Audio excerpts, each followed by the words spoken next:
In a land where faith is deeply rooted and perseverance shapes destiny, one man's journey from a humble childhood to a life of sacred service shines as a beacon of hope.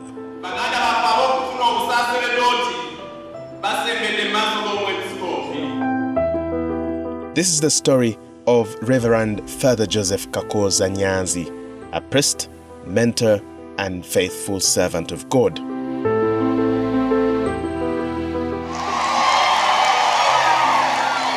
As he marks 40 years of priestly service, we journey with him across the parishes, the hardships, and the grace that have defined his ministry. Reverend Father Joseph Kakooza Nyanzi was born to the late Anthony Bukeri Manza and the late Magdalena Nyinaruhango, who migrated from Rwanda to Uganda in 1949 in search of a better life. They settled in Malube, present-day Mpigi district, where Bukeri Manza supported the family through manual labor. Together, they raised 7 children, including Father Emmanuel Katongole, now a professor at the University of Notre Dame in the United States. They came to Uganda just to earn a living. My dad used to go to people's families to dig so that he can get some funds to support his family. So batuzala abana bangi mulimu Mary Nakate, mulimu Margaret Kakooza, then ne mujjamu Gabriel Kakooza, ne mujjamu mukulu wange Sunday John oyo wali, ne mujjamu Reverend Father Katongole Emmanuel, gwenzirako father naye Reverend Professor Dr. Katongole Emmanuel, nze gwenzirako. Father Joe's priestly calling began early, sparked by a seemingly ordinary encounter. One Saturday in primary 3, while playing football with his brothers, a man arrived on a motorcycle, joined their game, prayed with them, and handed out sweets. Joseph later learned the man was a parish priest on a pastoral visit. We were playing soccer, I remember, with my young brothers. He prayed with us, and after playing, he got some sweets from his bag. He moved in with some sweets, and after greeting our parents, he went back. So after he left, I went to my dad and said, I want to become like that man. I didn't know who he was, but my dad, I remember, told me that he was a priest, a parish priest from our parish called Muduma, and he was on home visitation, visiting his Christians. So he told me what they do, that they do mass, do sacraments. I just confirmed what I wanted. I said, yes, I want to be like that guy. I was inspired by his love for the kids, maybe more especially because of the sweets. His father, a devout Catholic convert, having embraced the faith to marry Father Joe's mother at her family's insistence, was thrilled when he heard of his son's ambition. I didn't know that it was my calling, but I just wanted to be a nice man like that guy who visited us. So when my dad got to know that I wanted to become a priest, he got excited because he was really a religious guy. Growing up in Malube, Father Joe and his siblings walked long distances to school, often racing to beat the 8 a.m. bell to avoid punishment. Their parents instilled in them discipline, hard work, love for education, and devotion to God. Sundays were for church, and at home, evening prayers were mandatory. Those who missed them missed dinner too. This upbringing laid the foundation for his faith. Our parents taught us to study hard, to work hard, and also to love God. I remember every Sunday we used to move to church for prayer. So they trained us, and I remember I wanted to serve also. When I saw the priests with the psalm servers, sometimes the priest came with the psalm servers, the altar servers, and I also wanted to serve. When I asked the priest that I wanted to serve, he told me you can't serve before you receive Holy Communion. So the catechist, when he announced the instruction for Holy Communion and the confirmation, I registered myself, and we were trained and we passed. and I got Holy Communion and the sacrament of confirmation. His father had planned to take him to Nyenga Seminary after primary 7, as finances had earlier prevented enrollment in a major seminary. Joseph passed P7, but sadly his father died in February 1972 before fulfilling that promise. The money to take him to the seminary was not there. So he said, I will take you to the seminary after P7, to Nyenga Seminary, not to the minor seminary. So I went to P7, I passed well. Unfortunately, my dad died in February 1972 before I completed my P7, before he took me to the seminary. So after my P7, it was tough. So almost I got out of school for 2 years. The head teacher was kind. He used to call me at the end when they are doing the examinations to come and sit for the examination again. And I used to go back and I used to pass. But because nobody was taking me to the high school and the seminary, then I went back at home to do gardening.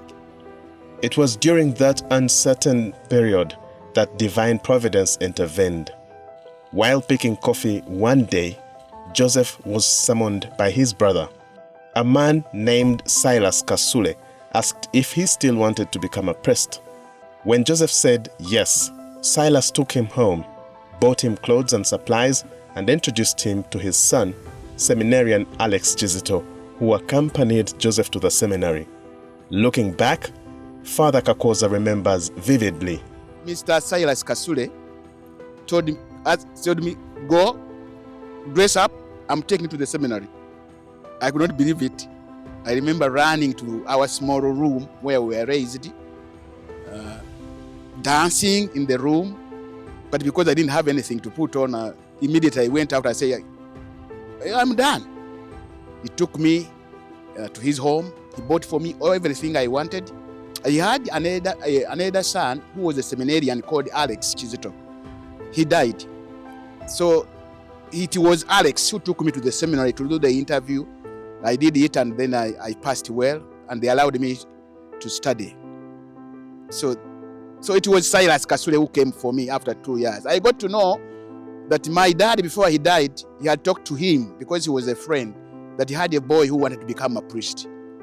So it was after 2 years that he comes just to see this boy, if he still has that interest. Tube tuli awo n'afuna omuzira kisa omulala tata Nyanzi ne mama Nyanzi. Nabo batukola bulungi bonje nnyo okumpushinga okusoma. Kubanga ebizibu mbimanya ebyedda, sente zaabangawo. Ne lwekisa kya Katonda ne talent ya mukulu wange, abantu bamwagala. Ngo muyamba. Bwe yali agenda mu senior okusoma, ne bamugulira engatto. Ekyo nno kyansanyusa nnyo. Kubanga yatusooka mu family okwambala engatto. Ffe nga tutambula obuyinja butunyiga. Naye tuganda ffe tusome nnyo tubeerenga mukulu waffe, Reverend Father Joseph Kakooza mu biseera ebyo ng'asomye. He spent 2 years at Nyenga Seminary in Jinja, then transferred to Kisubi Seminary for O-level, where he discovered that the rector, Father Pio Chitanywa, was the priest who baptized him. I attended 2 minor seminaries, Nyenga Seminary and the Kisubi Seminary. Good enough, when I went to Kisubi Seminary, the rector, Mr. Father Pio Chitanywa, when I checked my books, it looked, he was the one who baptized me. And he was my rector at Kisubi Seminary. I understand the guy who came, who inspired me to become a priest, was called Mbereng. I don't know why he was called Father Mbereng.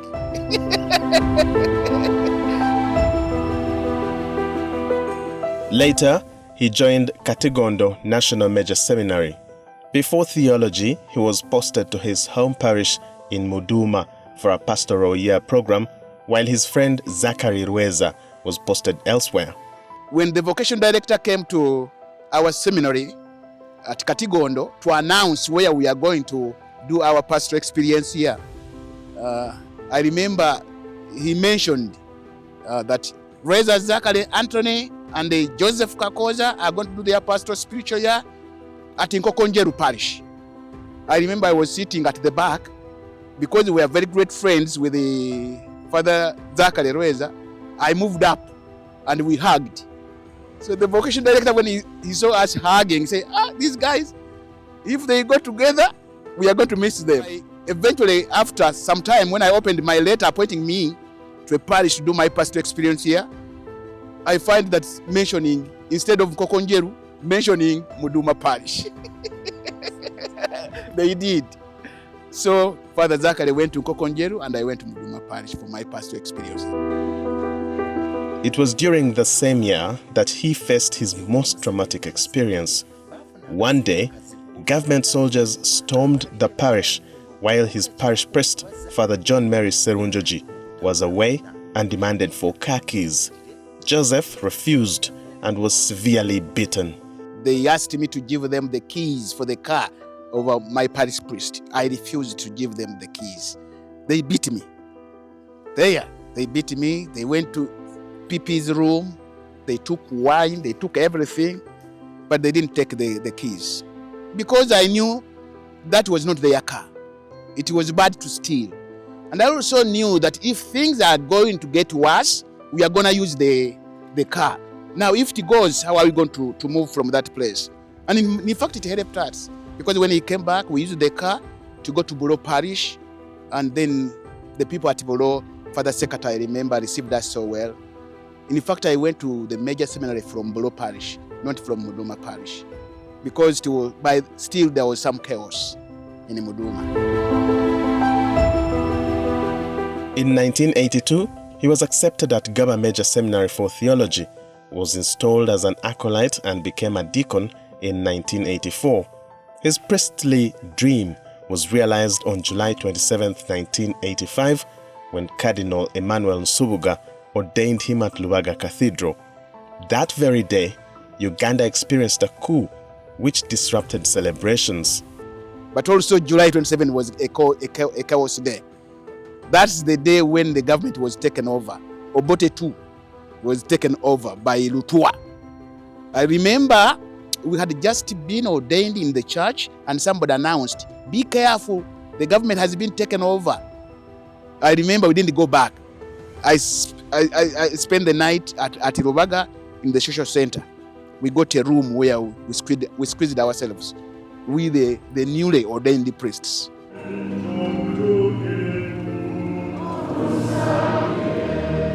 Despite the chaos, he felt deeply grateful to have been ordained. He remembers how his mother jumped with joy in church when his name was called, and his sponsor, Nyanzi Simon, escorting him to the altar. On the other side, I was happy because I had been ordained a priest. It was painful, but at the same time, I was happy. What I was fighting for, I have received it. Oh, it was wonderful. I remember my mom getting excited and jumping in the church when they announced my name. I remember my sponsor, Nyanzi Simon, who was next to me, taking me to the cardinal. By then, the archbishop, to be ordained a priest. It was all happiness and excitement. Following his ordination, the newly ordained priests were hosted by Cardinal Nsubuga for a small reception. The late Cardinal Nsubuga invited us at his house and he gave us a reception, and that was the end. Because on that very day, we didn't go back because of the chaos.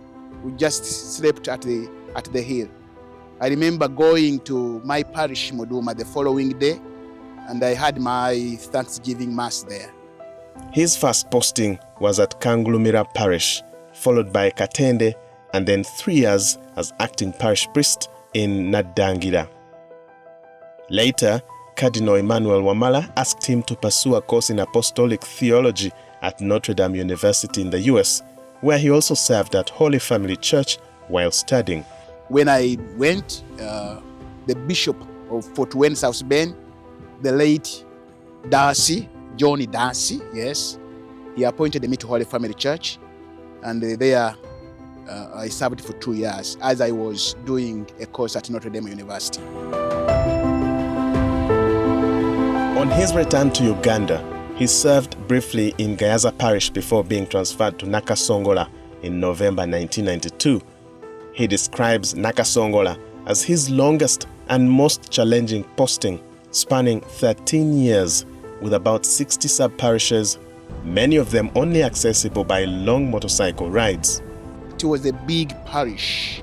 It had about 60 missions, sub-parishes. And walking to some of the missions, sub-parishes, you could spend two hours on a motorcycle, bad roads. It was tough evangelization, tough ministry in Nakasongola. But I came to love the people and they came to love me. When they told me to leave it after 13 years, it was a pain in the neck. I didn't like to move.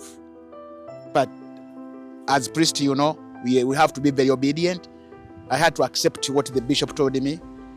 So after 13 years, I left that parish and I went to St. Joseph's Church, Katikamu. And after 4 years in 2009, I was asked by now the Archbishop Paul to leave it and go to the cathedral. I didn't like it. I said no. For the first time, I said to the bishop no. Because I had made a very big plan for Katikamu. Then he said, oh, no, okay, we shall see. He put it before the people, the curia, the management. There was no way to escape it. Everybody says, this is the right guy to be at the cathedral. I accepted. So I went there and I spent 10 years at the cathedral. And after 10 years, the same bishop, Archbishop now, Paul said, now you have a new vision in the diocese. We want to start an institute. In 2019, Father Kakooza was appointed administrator of Bethany Land Institute, a mission co-founded by his brother, Father Emmanuel Katongole. His duties involve managing staff, finances, operations, and project oversight. While teaching is handled by a technical team, he ensures the institute stays true to its vision. So my main work at BLI is mainly making sure that the BLI moves right, runs well, looking after the staff, finances, doing projects, budgets, reporting. That's my main job. Beyond his administrative duties, he is deeply committed to education and community outreach. He covers school fees and provides meals, especially lunch, for primary school children whose parents can afford tuition but struggle to provide food. To date, 206 students have passed through his care, with 65 having graduated and now working as professionals, including some in the United States. Currently, he is directly supporting 141 students in various schools. I have two main ministries. First of all, the ministry of helping students. I do education sponsorship, helping needy students to stay in school, supporting them to pay school fees and also feeding. You know, some parents can afford to take their kids in schools and they fail to pay money for lunch. So I feed, especially primary kids. I feel they cannot live the whole day without lunch. So I get friends, they support me. At the moment, I'm supporting Bukomba Primary School. They are eating lunch. I supported the Kasana St. Jude when I was at the cathedral to eat lunch. I supported the Nachikota Primary School. I've been supporting different primary kids where they have been a challenge of lunch challenges. Mainly, I get these kids when I go to the missions to do mass. When I find a kid is not at school, I always ask, why are you not at school?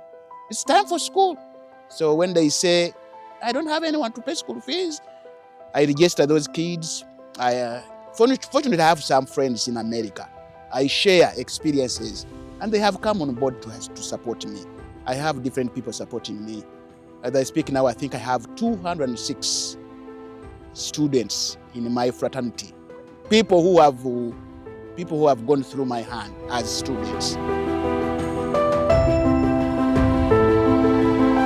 His passion for education began during his time in Nakasongola, where he encountered many children out of school. There, he founded St. Joseph's Vocational High School and involved students in income-generating projects such as brick making. In 2007, friends of his brother visited Uganda and upon learning of the educational needs, formed an organization called Share the Blessings in the US. When I reached Nakasongola, I got a lot of kids who were needy. So I remember I started St. Joe Vocational High School. So I used to call them on board to take them to that school, and they pay school fees. And some did the school and the work. I used to give them work, say making the bricks, so that we can use the bricks to build the schools. And that's how I started. I remember one day in 2007, friends of Father Emmanuel Katongole stopped by and asked me what I was doing. I told them the challenge of students not having fees. And these guys, when they went back, they made an organization. It's called Share the Blessings. And they supported me to put students back in school and also to provide clean water to people who don't have it. His passion for helping children was rooted in his own experience after his father died. He spent 2 years out of school until Mr. Silas Kasule, a friend of his father, stepped in to help. When I meet them, I feel, I remember that time when I was out of school. It reminds me that, and I feel I love to support kids. Throughout his priesthood, he emphasized that the love and support of Christians has been his strength. He acknowledged that priests have shortcomings, but said the affection he has received from the faithful has given him the energy to keep serving. The one thing I'm proud of in my priesthood is the fact that Christians love us. It makes me even wake up and do what I'm doing. When you see people loving you, you tend also to work and to love them. Wherever I have been, people have just fallen in love with me. And that gives me energy to wake up and do more. He described the church as a voice for the voiceless, with a duty to defend the vulnerable and serve both body and soul. You know, the church is the voice of the speakless. When there are things happening, especially wrong things, the main duty of the church is to stand and talk and help, especially the voiceless, to have their rights. And the church has done it. Also, the main job of the church leaders, is to help people, body and soul. And I think they are doing it. When you see the schools being constructed, church have done that. When you do the hospitals, the church has doing it. Even taking the kids in school, the church is doing it. Different priests are helping these activities, these charitable activities. And when the priests do that, it is the church doing it. At 40 years of priesthood, Father Joe celebrates a legacy of spiritual and material care. He credits his journey to God's providence, family, friends, and the faithful who have walked with him. Becoming a priest and spend a year doing God's work is something very, very important. Staying focused, and you spend a year doing God's work. I think it's just because of maybe not wanting to do celebrations. Every year, every anniversary should be celebrated. So for me, 40 years, I thought it's good to celebrate, to thank God for 40 years. Moving a journey of 40 years is not a joke. It's called the Ruby Jubilee. As Father Joseph Kakooza Nyanzi marks 40 years of priesthood, his legacy is not only written in parishes he served and wells drilled, but in the hearts of those who have walked alongside him, brothers in faith, fellow clergy, and the faithful alike.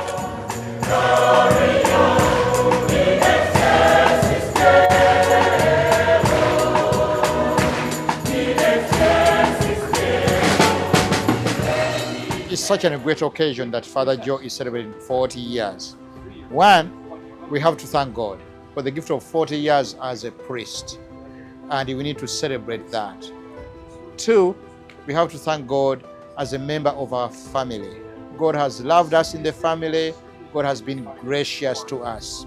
Mulabye nga musajja mukozi kubanga ebisomesa bino gy'abadde agenda ng'akola nga bamuwa bukulembeze ng'awulira nti ye mukulu waayo agenze mu bigo ebyenjawulo ng'aweereza.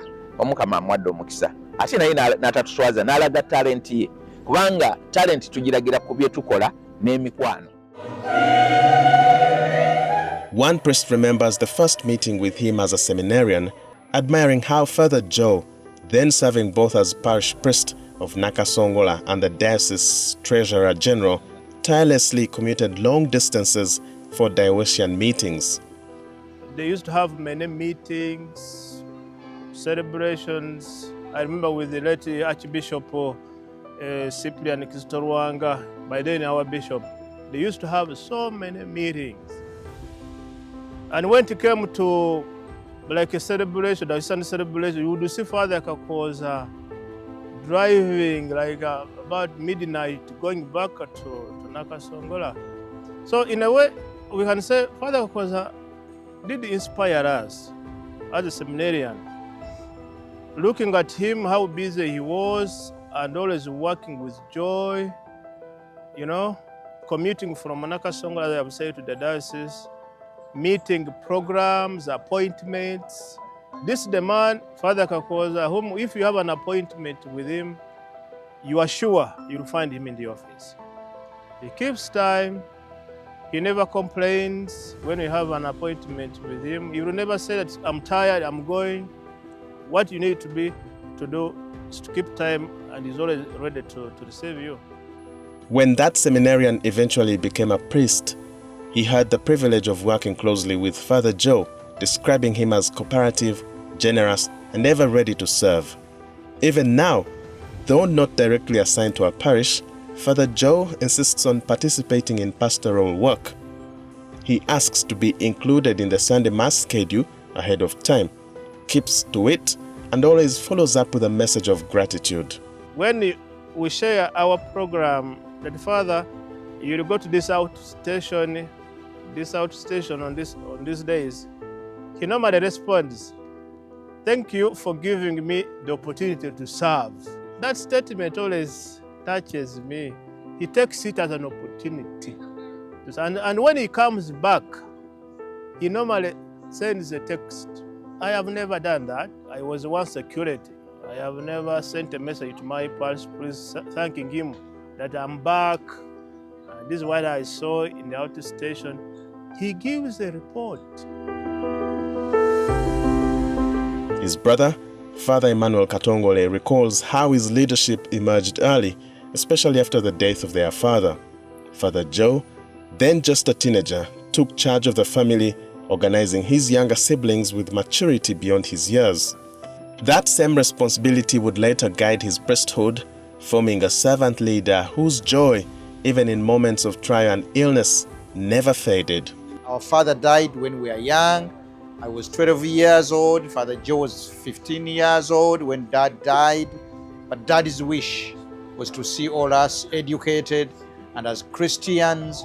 So he must be smiling where he is to realize that now Father Joe is a priest and he's been serving for 40 years. So it's a great honor for me personally, but also for the entire family. What an honor he has done for the family. We are so proud of Father Joe in many ways.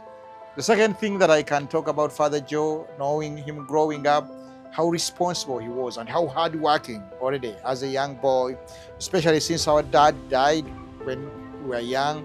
He would mobilize us. So very, very much task-oriented, helping us to get organized. Still now, he's the head of our family. I think that trait has come back from early on when we were children. Very organized, a leader from the very start. Described as the smart priest in his early years, with his polished kaunda suits and striking afro, it was his humility and closeness to the people that truly defined him. Whether in remote villages or academic halls abroad, he remained a man of the people, approachable and deeply pastoral. He's always been a very joyful person. His smile is always permanent. As a child, he has always been very joyful, filled really with a sense of joy in his heart and his laughter. And that has gone back since he was a young boy. Everybody used to talk about Father Joe as a young priest, as the most smart priest. He would put on his Kaunda suits, his black hair, afro, and so everybody knew him from very early on as always a very smart priest.